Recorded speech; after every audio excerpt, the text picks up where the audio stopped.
want to know everything there is to know about you. Now I'm going to introduce me. You must have spotted her by now. She's always there. Don't I deserve love? Somebody has to like me best. The most grown-up thing you can do is fail at things you really care about. Really? Because I'm really good at messing things up. See? You're a grown-up. Welcome to the Don't Know Her podcast, where we celebrate actors whose work we wish everybody knew and everybody loved quite as much as us. Isn't that right, Scott? That is absolutely right, Michael. How are you doing today? I'm great, yeah. How are you doing? I'm doing fabulously. Thank you very much for asking. Are you excited to talk about today's favourite actor of ours? Always. I'm always excited. And who is it we will be talking about? We are talking about the one and the only Joan Cusack. Who is, despite being a 2-time Oscar nominee for the films Working Girl and In and Out, has a surprisingly low key profile. And she started working in the 80s in films. She became part of the Saturday Night Live crew in 1985 for about a year.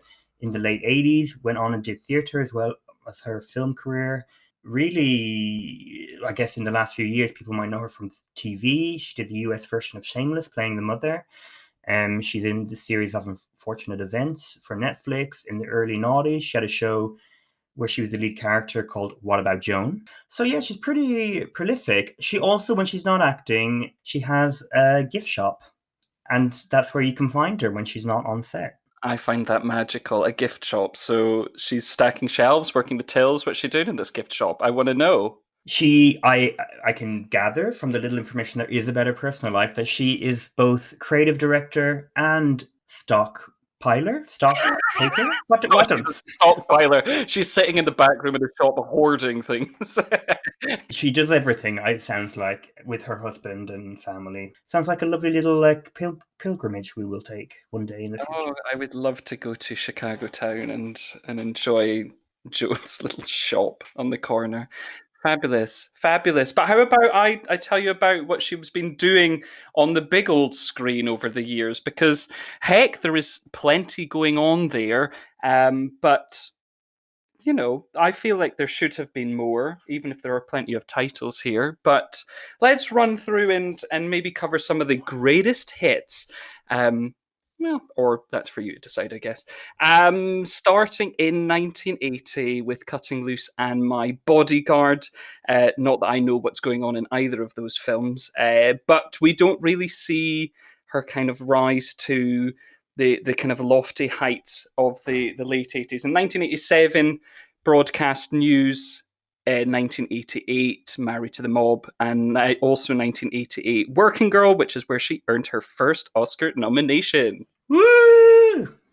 And under Mike Nichols, no less. What a time for Joan. 1992, we have Toys, working alongside the ever wonderful Robin Williams. 1993, the iconic Addams Family Values. 1994, we have Karina. Moving on to 97, we see her in Grosse Pointe Blank with her brother John. 1997, a very important year. That's where we get Oscar nomination number 2 for In and Out. In 1999, we see her in Arlington Road, flexing those thriller muscles. You flex them, Joan.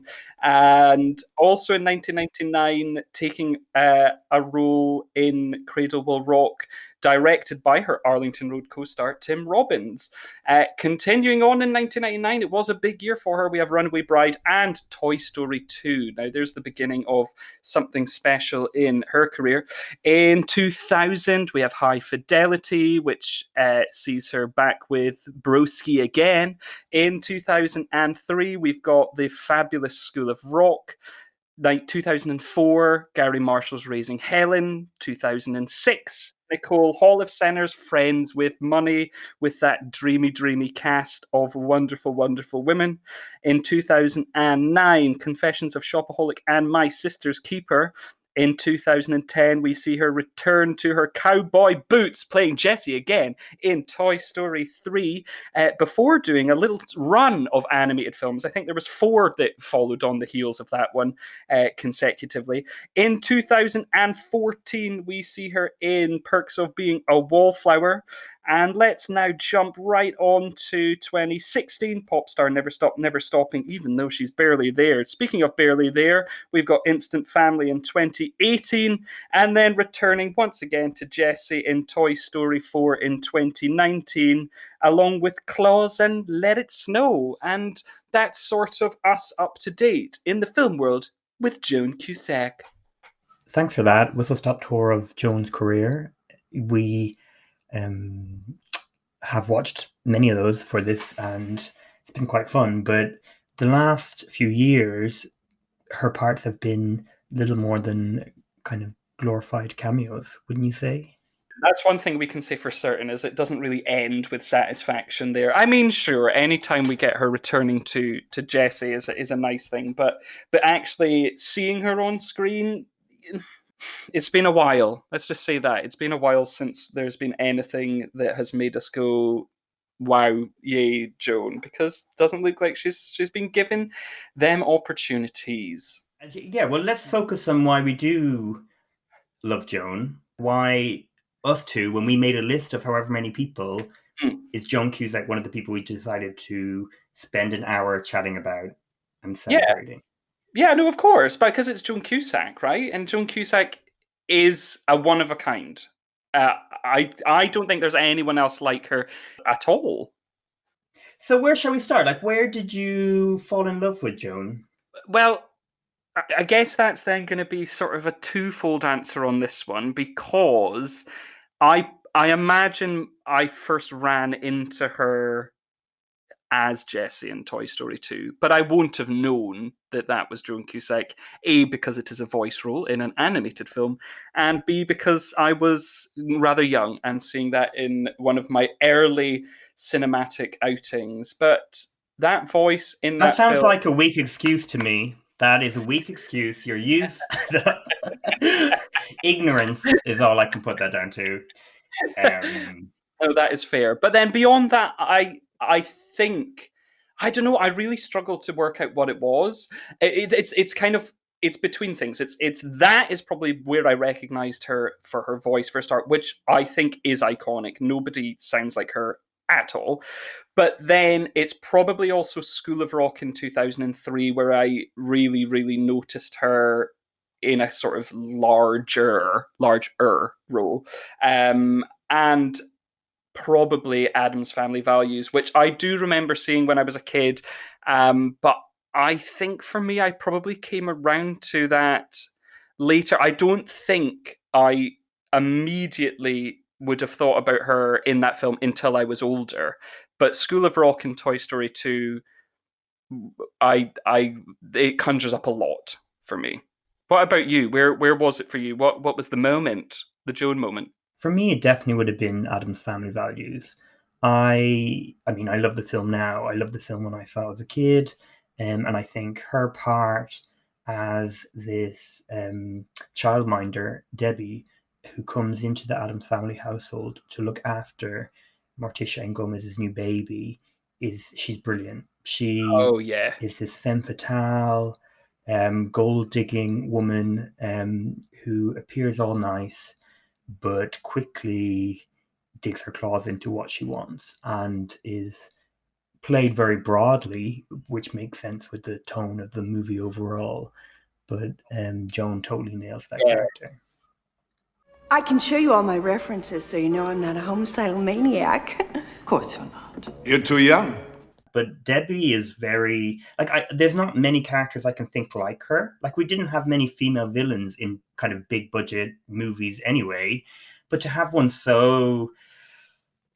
I don't know. She's not grotesque, but she's kind of like something from a pantomime. Yes, very pantomime. And I mean that in a great way. She's kind of more like a Disney villain. She's so like, I don't know, it's so extreme. And yet Joan, as she does in everything, has this warmth to her. At the start, she's very much like the Joan Cusack we know. She's very like kind, she's very supportive. And then it quickly turns. So she wants to marry Fester Addams, the bald man played by Christopher Lloyd. Sorry, that like he's purposely made to be unattractive, right? Like it's okay to say that. Yeah, that's fine. She is very attractive, and they get together, and she's been very polite to that point. So she just wants to marry him to kill him for his money. What she hasn't gathered is like she can't kill him. Like there's no way to kill this man. And her getting increasingly frustrated with that state of affairs is amazing to watch. And why I think that film is so good. I tried to make it look like an accident. I tried to give you some dignity, but oh no, not you. What do you say? I'm saying I want you dead and I want your money. But, don't you love me? Is that a no? No, exactly. No, you're right. You were absolutely on the money with it. I think it is this cartoon nature to the Addams Family. And as you're saying, this plotting of her trying to kill a man who cannot be killed. It is farce. It is this cartoon piece done in live action. And Joan Cusack really brings that to life as much, I mean, or more so than the other cast in the film, but it is an amazing cast who are all delivering that incredibly well.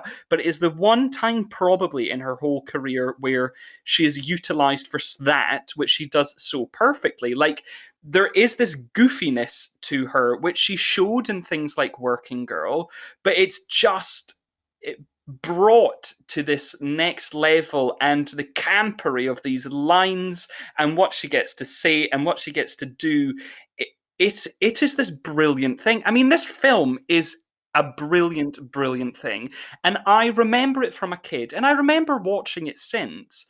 But it is so funny. This film is so funny. My God. And she certainly is. I mean, I'm an Angelica Houston diehard until I die. I love her. And she is so amazing in this. It's perfect for her too. But Joan Cusack stands up to that greatness too. And it is wonderful. It is so funny. And I'm not surprised that this was that film for you then, that set alight this love. I just wish she was given more chances to play that. I mean, there is another movie which I only saw recently, which kind of reignited my love of Joan Cusack, which we can talk about whenever, but In and Out, because that also kind of utilized her ability to be cartoonish, but rooted in something that was accessible.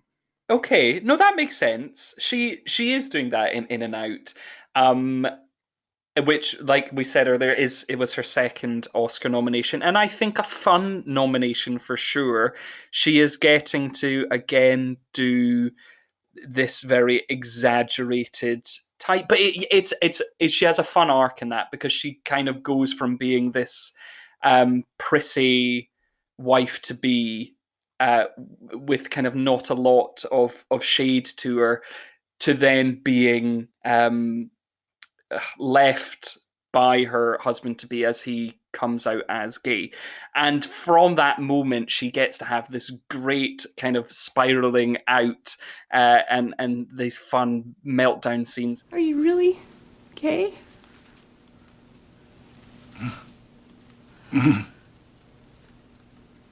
Was there... Oh... Any other time you might have told me this? You're right. There's a point where, again, a bit like Addams Family, where the film requires her to go up a notch, or however many notches. She really delivers in that sort of environment. Like, you understand, it would be frustrating. She has not had sex with this man. She hasn't had sex or eaten chocolate or done all these things for so long because of the wedding, because of, to fit in the dress, to be with this man. Mm-hmm. She's had to watch Funny Lady. How many times has she said? I don't remember how many times. But that's where, she says, Fuck Barbara Streisand! She's lost her shit. Then she comes on to a Tom Selleck at the bar thinking like, well, the day can't be that bad. I might get laid. And then he's like, well, I'm gay. And she says, Is everybody gay? she's basically, it's like escalating to the point where she runs out of the bar in a line that I absolutely love, being like, Stop, please! Stop! You have to stop! It's an emergency! I need a heterosexual code red! which I'm like, this woman is just so desperate, and she does get a happy ending, but it is her warmth that makes that good. Like, can you imagine, like, who else would have been maybe considered for that part? I would say Holly Hunter, maybe. Oh, yeah, and I think that would be hard. You know, like, in terms of harsher So than... I see what you're saying. Yeah, you lose the warmth, but it would be perhaps someone like that. Yeah, no. Actually, it's an interesting one. As you were saying all of that, as you were sort of restating what it was and who she is in this, and then her journey is kind of like, God, is this film a representation of who she is? It's so weird. Like, oh gosh, it's almost an uncomfortable part, but it's fun. It's fun. Yeah, and I think it's really well done for the 90s. I don't know how you felt about it as a gay person watching a movie like that, where it's kind of it's insinuating that stereotypes indicate your sexuality in quite a big way. Yeah, I mean, it's leaning into things which make it funny, so it's kind of then passable in that it's jokes, it's big gags, although leaning into stereotypes are very much appealing to a gay audience. They are funny lines. I think sadly that's the best thing it has going for it, is a handful of very funny lines. I think otherwise it is a bit, I don't know, I didn't love it, and this was my first time watching it, but she was a joy to watch. It was really intelligent casting at the time to have her in it. It just seems to make so much sense for whatever reason that she's in this role. And hey, she made a lot out of a role like you that say that somebody else would not have managed to deliver on. No, she truly excels. I would agree with you on the film as a whole. And I think it really made me think, just reflect on, like, wow, well, she could have had a career. Like, she was Oscar nominated for a film that did get no other kind of awards attention at the Oscars. Yeah, she did also get a few of the Film Critics Circle Awards for it, though. So she definitely was building momentum going into this, and critics were obviously a fan of it. I mean, it's fun. It makes sense. Critics would still sort of go down that route now when voting in circles, to kind of draw emphasis to more fun parts, especially when looking at supporting categories. Yeah, I mean, it makes sense to me she's the only thing nominated in it. It's sad. I guess it's just like, there's moments of brilliance in there, and just sadly it doesn't all come together, because I mean, everything you're saying, it's just like, ugh, this sounds like heaven, this sounds like a hoot, and it's like, yeah, but it's just not enough of a hoot. No, it misses a trick there. And I think that's kind of fair to say about a lot of her films. If to me anyway, or sorry, not the films themselves, but her performances in them. I'm not including Toy Stories in there here, because I think what she does in Toy Story is important to those stories. Jessie brings a different dynamic to the lead characters or the lead ensemble in that. But when I think of, like, you mentioned School of Rock, it's a good movie. She's good in it, but her moment happens like midway through, with the, she's this headmistress who's very stern. Nobody talks to her. Jack Black plays this man who pretends he is a substitute teacher and creates a rock band with his class instead. And she is warmed up, or like cozies up to him, because he finds out that she likes beer and she likes Stevie Nicks. This is the first time any teacher has ever asked me to do anything outside of school. No way. Yeah, it's true. In 6 years. Well, I think it might just be one of those things where people are a little intimidated. Intimidated? They hate me. No, they don't. Yes, they do. They sure do. I can see. I wasn't always like this, I wasn't always wound this tight. There was a time when I was fun. I was funny. But then she kind of just becomes a kind of a groupie. Like, she doesn't have much to do. And I say that's a lot of her films or her roles then recently, like. Yeah, no, that's an interesting one. It's an interesting one with School of Rock. I think I read it quite differently, but you're right. It sort of then falls into this type that she's doing elsewhere. She's playing a judge here. She's playing a therapist here. It's sort of, it feels like it is one of that type. But in School of Rock, it is fun. Because I guess it goes against the grain of what I'm saying about her when she's used in other things. She's really versatile, that's why. But in School of Rock, she's playing the straight man, which she does so well. Because Jack Black is like way out there in that film, and he is dialed up to 11, bringing a lot. He's bringing a lot of energy, and she gets to play the straight man, and it's really fun watching her because there's just something about the way Joan holds her face and the way she talks and her expressiveness, and it's just like she is fighting against something when she's talking to this man. She's so baffled by him. I love it so much. It's so great, and she stood out for me the first time I watched it. But yeah, she doesn't have a lot, but there's something just really fun about it. This was your first time with School of Rock, right? Yeah, so I hadn't seen it. I mean, I think it's a really great movie, but watching it in terms of like for Joan Cusack was probably not, particularly when I was watching it in relation or right beside things like Friends with Benefits or Raising Helen, where she's also playing big parts or relatively big parts, but she in Raising Helen is a supportive sister and she is a straight man again to Kate Hudson. And in Friends with not Friends with Benefits, Friends with Money, she's playing kind of, I don't even like, kind of a nothing person. I like, out of all there's four main characters in that film: Catherine Keener, who goes through a separation; Frances McDormand, who's dealing with, well, her Frances McDormandness of being frustrated with life, but also being married to a gay person. And then we have Jennifer Aniston going through a lot. Like, she's poor. Is that what, like, that's the main thing with her? She's a cleaner and she's poor, and her social standing is a, yeah. And I mean, the film is grand, but then Joan Cusack is a happy, contented wife who is trying to fill a table for a dinner and is there to listen to other people and to feed back. So that in that context, School of Rock and those movies are kind of like, okay, well, Joan, it would have been nice if at some point in Joan's career post 97, she would have had the opportunity to not be the straight person. Yeah, okay, that makes sense. She is.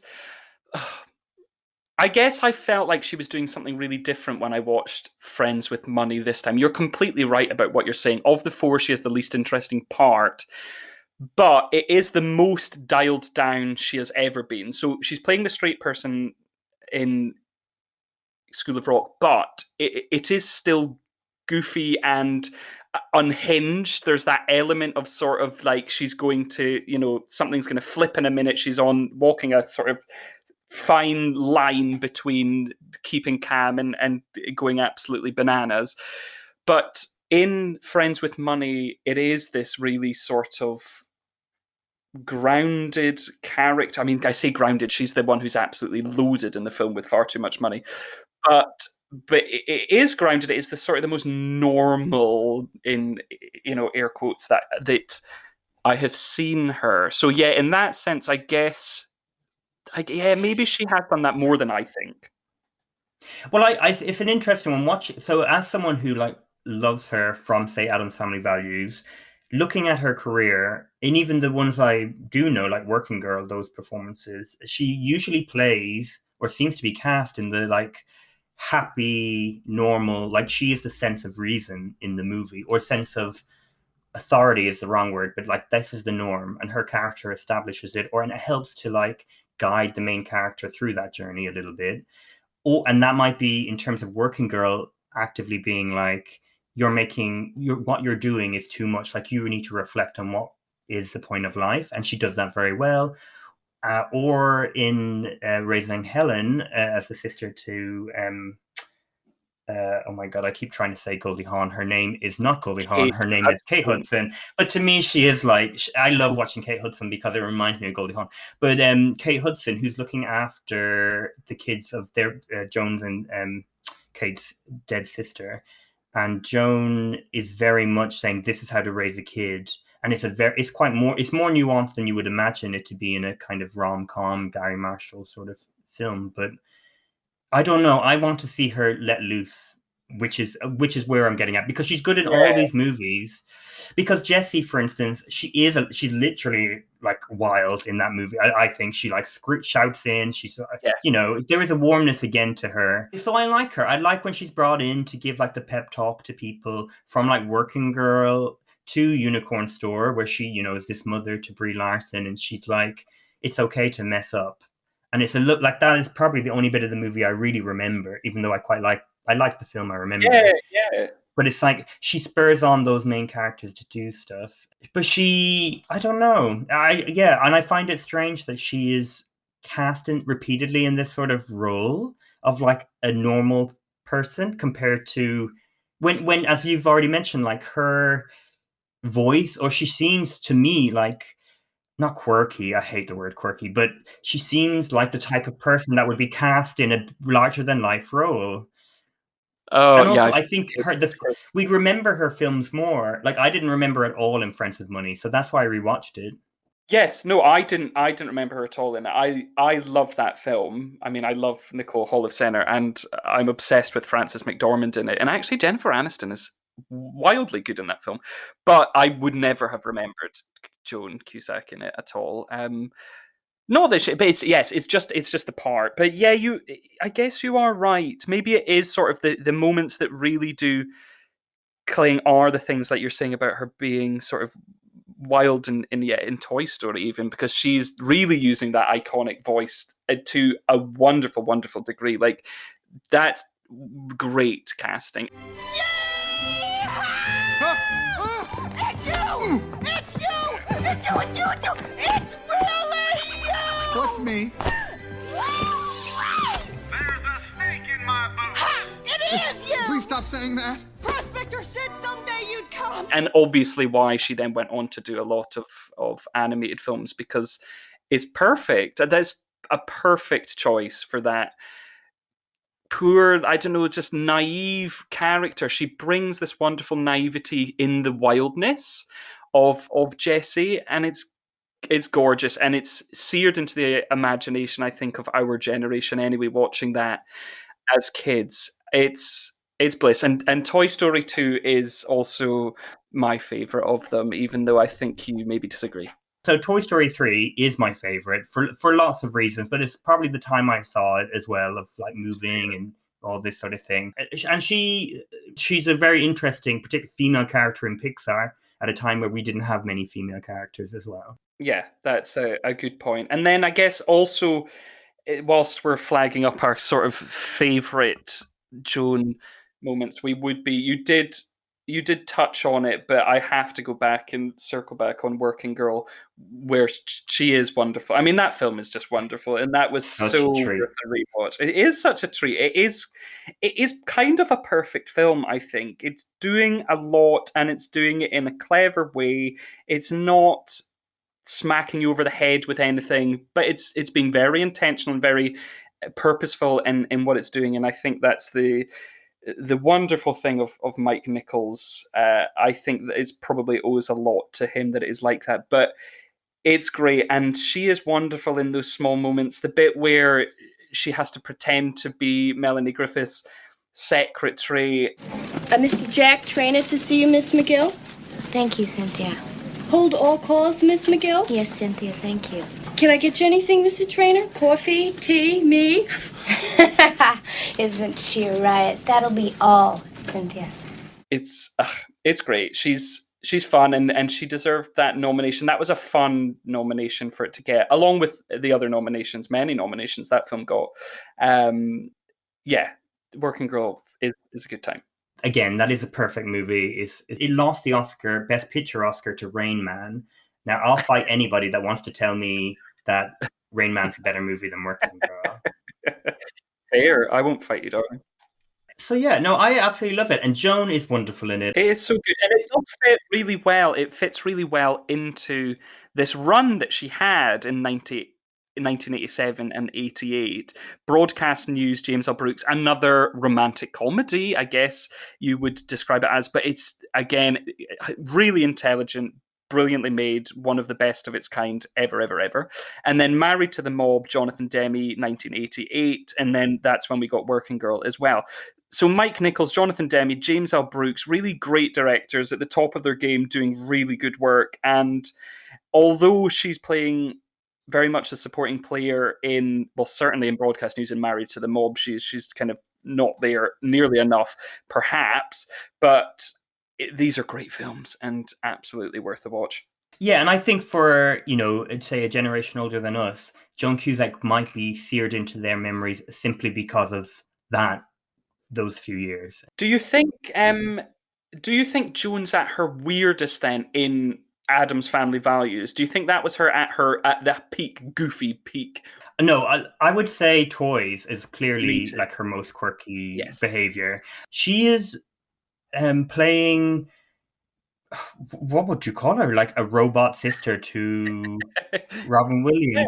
And the film in itself is probably the quirkiest or the oddest film she's been in. I think a lot of it, so I saw it as a child and did get a lot out of it. And probably like LL Cool J licking his lips is, golden there.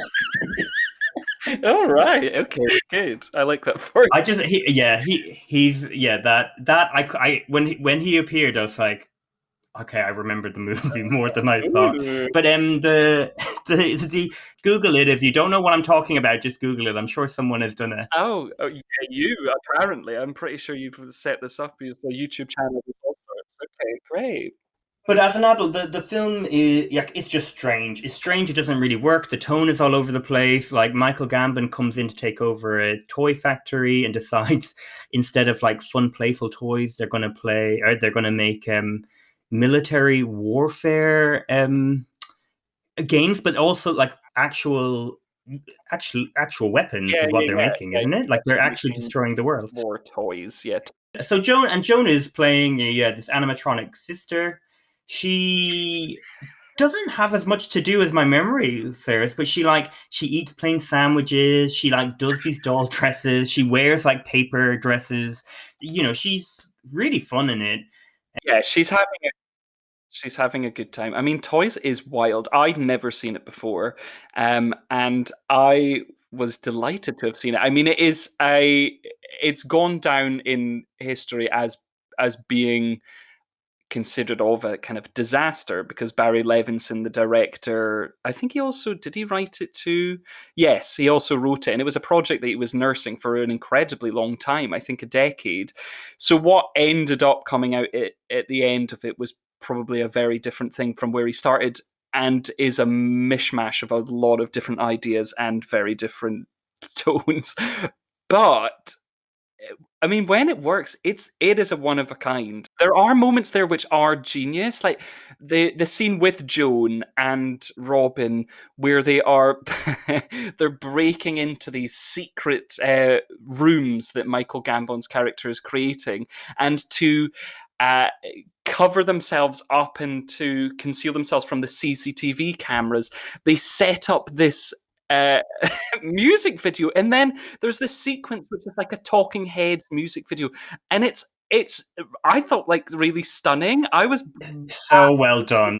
And always look the same from every angle and never cast a shadow that would change the way you thought about its very being. And what do you think of John Cusack after doing a deep dive into her career like we have? I thought I was going to go into watching Joan Cusack films back to be like, aha, of course. But it was the same thing of just being like, where is she? Where are you, Joan? Like, I've watched 90 minutes of a film and you're in it for 2. In some cases that actually is true. That is not an exaggeration. So that's unfortunate. But it was nice, like you're saying, it was nice to touch on films that I'd never seen before. Even things like My Sister's Keeper. I had no intention to ever watch that film. I watched it, and I'm sort of glad to have watched it. Yeah, she does bring a lot. She brings a lot even when she's in it for a hot second. Yeah, and the same would be true, I would say, of Welcome to Me, where she plays like the station controller, where Kirsten Wiig is setting up a TV show. Like, it's a nothing part, but she brings the flavor. I like that you brought that. Like, she brings a bit of something to that. And Perks of Being a Wallflower when she turns up as a doctor towards the end. So yeah, all in all, I think I'm always glad to see her, and I hope to see her in a proper, even big supporting, juicy supporting role. She doesn't need to be the lead necessarily. We want that. But in the meantime, before we sort of get on to the what we want from Joan and what we'd like to see more of, I have a little quiz for you to test your knowledge on this person who shaped your life, so Miss Joan Cusack. So if you're ready, Michael, I've got some questions.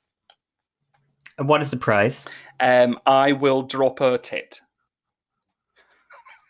You'll drop a what? A tit? Is that what you just said? Yeah. So that's only a prize. Well, is that a prize for anyone? No, but nobody's going to see that. This is not a visual medium. Prize? The prize is a one-way ticket to Joan's gift shop. I'll settle for that. Oh yes, there we go. Perfect. But I won't be paying for that. Anyways, so question number 1. We talked about Joan and how she did such a belter of a job as Jessie in Toy Story, and then from that was used quite a bit in animated films, and justifiably so, because like we said, she has this darling voice.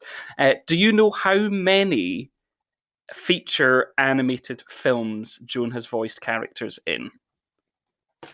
Okay. Let me guess. So she has been in 3 Toy Stories: Toy Story 2, Toy Story 3, Toy Story 4. She was in Arthur Christmas, Klaus.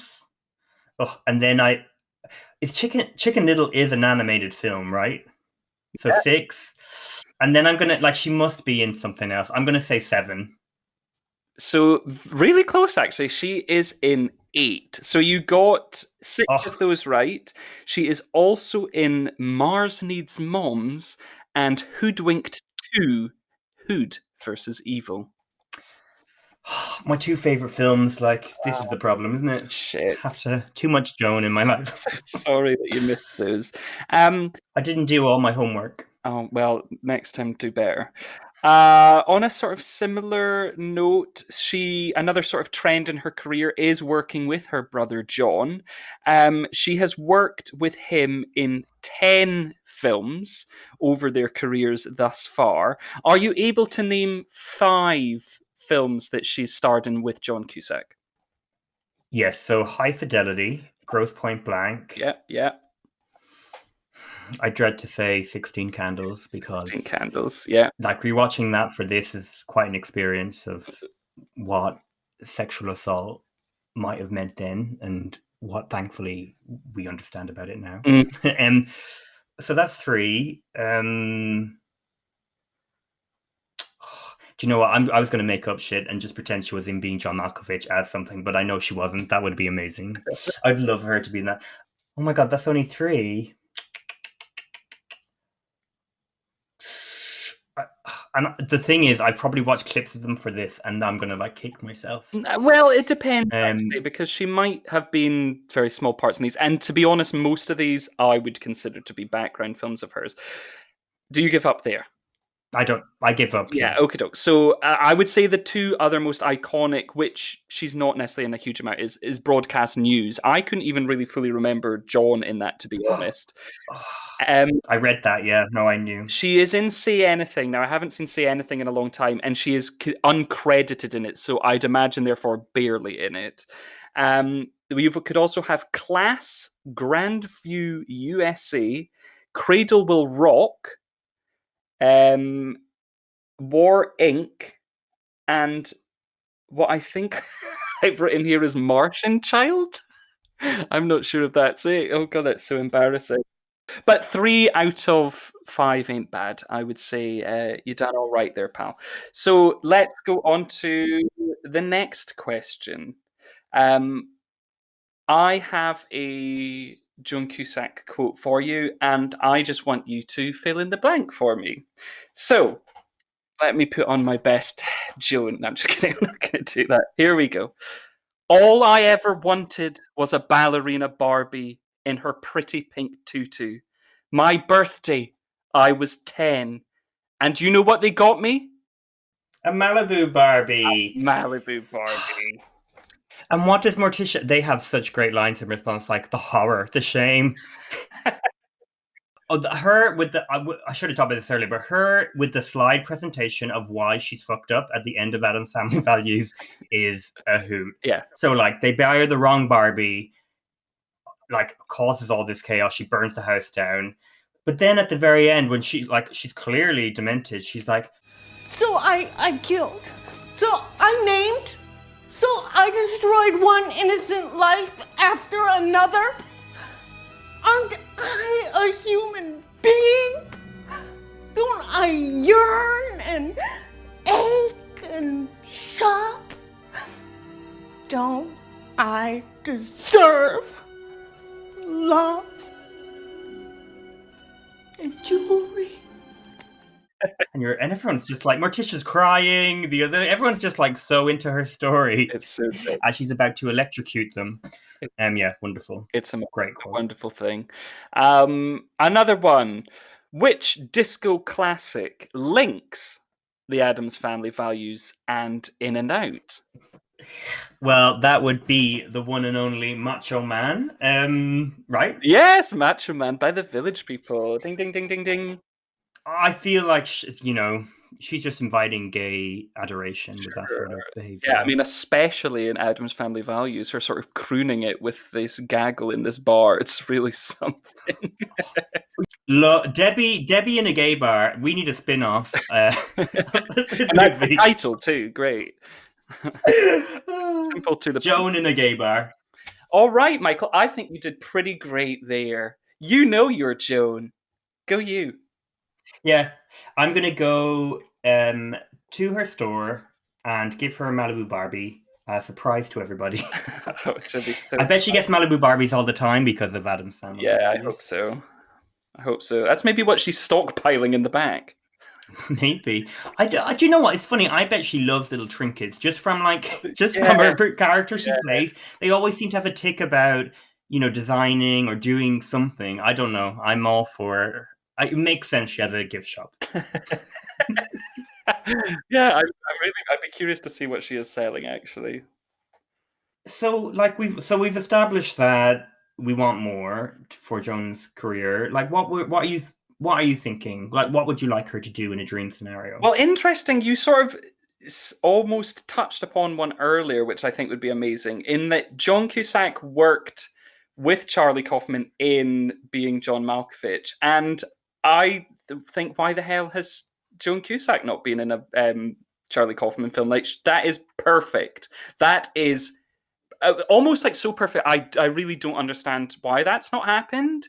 It seems like she would have been in one of his films until now, and maybe that's because of this sort of the John connection, or like the Catherine Keener connection, or there's so much of these things. Like, probably a lot of her co-stars have been in these films, but she hasn't. And I just can imagine him. I don't know. It just feels like completely the right energy.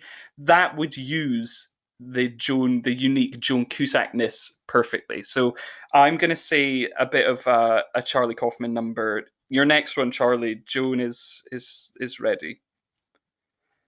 She would have been perfect as I love Toni Collette, so I'm not drawn to recast people, but as the mother in I'm Thinking of Ending Things.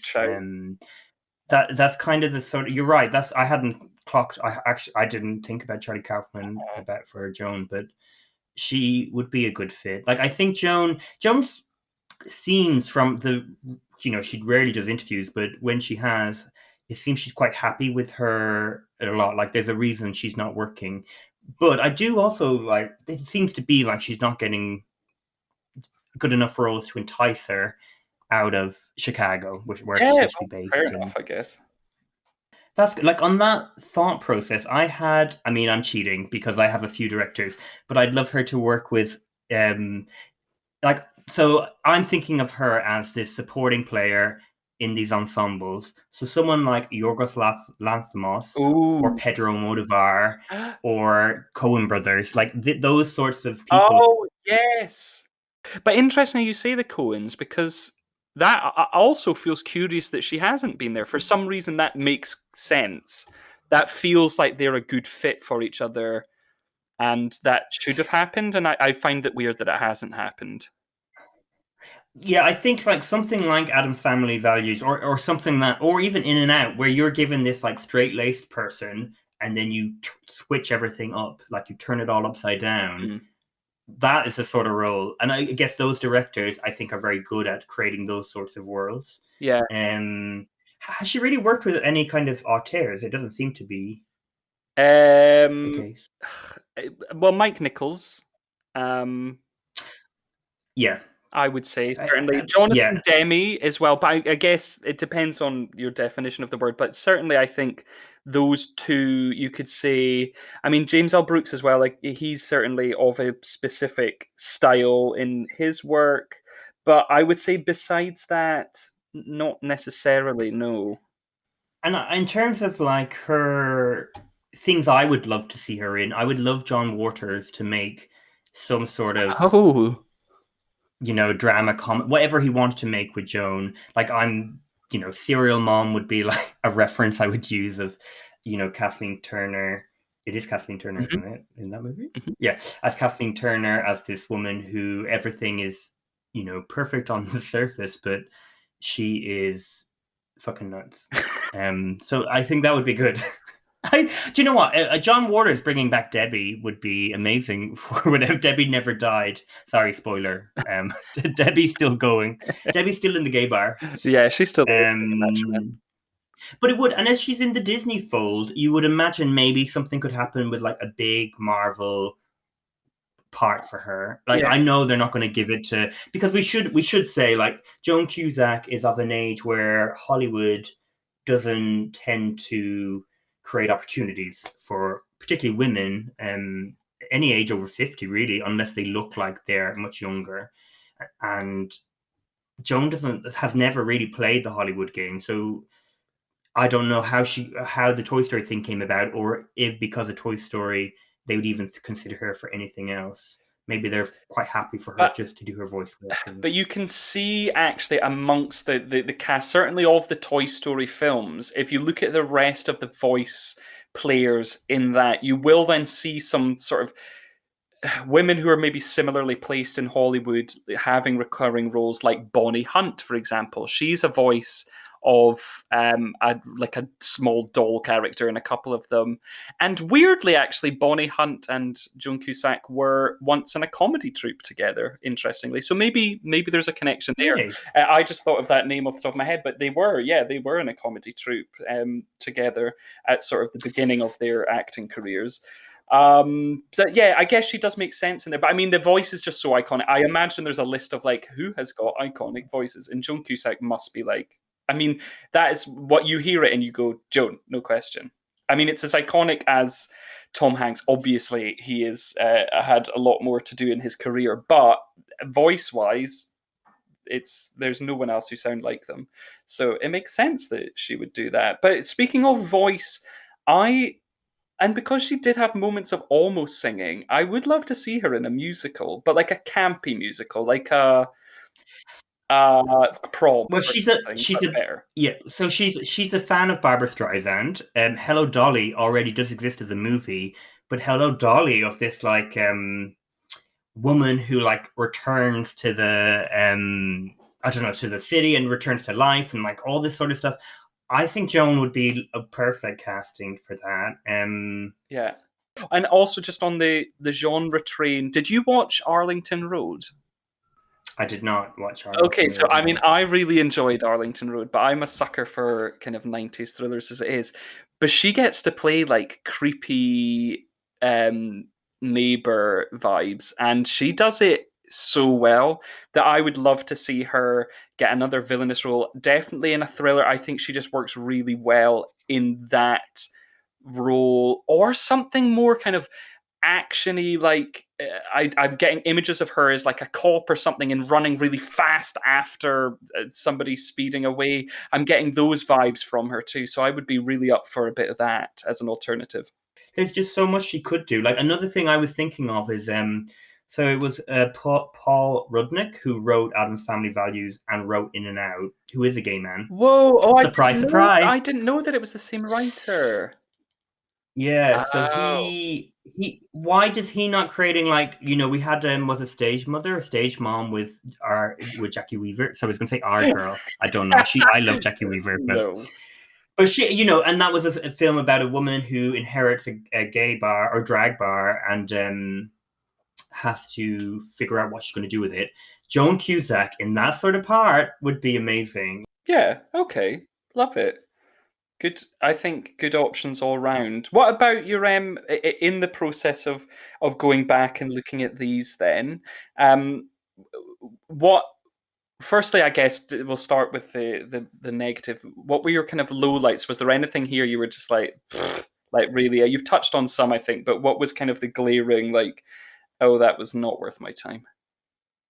In general, I was a little bit disappointed that she didn't have as much to do in films than I hoped. My Sister's Keeper, I did think was like quite ham-fisted and uncomfortable at times. So I did find that to be quite an uncomfortable watch. But yeah, maybe that's the extent of sort of lowlights. But then highlights, there was loads. But the highlights came for me more from rewatching. I mean, Addams Family Values, like I said earlier, like that is a riot. So funny. Working Girl is great. The Toy Stories are forever like an absolute joy.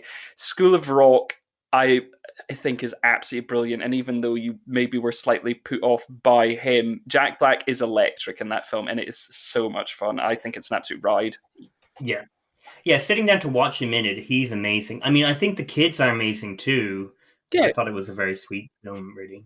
Good. I think the only other highlight I would add is In and Out, just because I guess my expectations were like not low, they were negative. I thought the film was going to be offensive, and I'm sure certain people might be offended by bits of it, or all of it. But for myself, I found it very, and I can understand why. Like, there's, you know, questionable bits to it, but I just thought it was such a fun ride. And what do you think of Joan's career? Like, do you think she's going to continue down, like, supporting, like, cameos, essentially kind of glorified cameos in movies of filmmakers that adore her or have written a specific part, or do you think there'd be a bigger part? Or I think if you were to look at the past few years, it doesn't create much hope. But then I do see, like, if you take, I know it's like total crap, but if you take what she was like in Instant Family, that she's been put in there like absolutely intentionally. I can see somebody writing a really good part for her, and I can see her again getting a supporting actress nomination if she's given something meaty enough to do, because, you know, when she's there, she's great. And I can imagine she does still sit in the minds of some writer directors who will go, I do need her. So I can see that happening. I can't base that off of her past 10 years, but I can see that happening as a sort of comeback moment to film. Yeah, like she is a best supporting person, so she deserves the best supporting Oscar. Yeah, she deserves that award that she has been nominated for. So that's what we want. Let's make it happen. We'll send it out into the universe, and it will rise up to meet her, as Oprah would suggest. So we're sending all the good vibes, Joan. May the Oscar be with you.